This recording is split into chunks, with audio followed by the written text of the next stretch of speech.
Oh, pernah dengar Indonesia?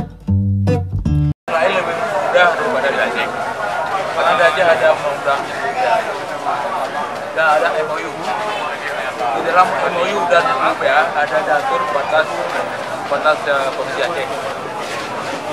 Dan juga dalam UPA ada diatur pasal-pasal yang menyangkut konsultasi antara pemerintah dan DPR RI dengan pemerintah Aceh dan DPR Aceh. Nah, ada dua produk hukum yang nggak payah katanya diubah, yaitu UPA tentang batas-batas Aceh dan kewajiban konsultasi Aceh. Dan satu lagi yang paling sangat sulit diubah juga adanya MOU. Kalau ingin mengubah UPA cukup duduk antara DPR RI dengan DPR.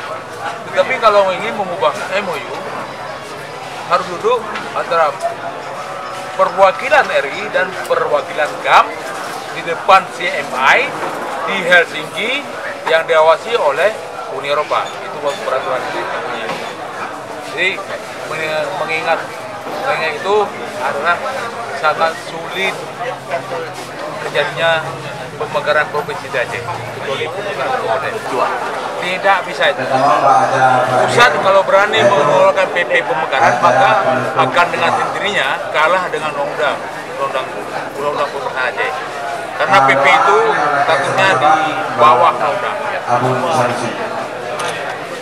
Dan untuk pemerintah pusat pun tidak melihat adanya kepentingan, adanya keuntungan bagi pemerintah pusat. Ada beredar isu ala Abbas itu hanya kepentingan elit politik aja ini. Saya kira ya saya nggak bisa komentar, tapi ternyata ada oknum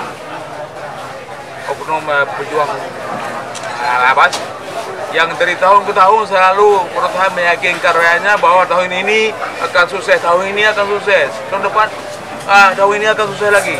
Tahun ini pun ada janji sukses bulan Agustus. Dan rakyat gagal menghukum pemimpin bohong.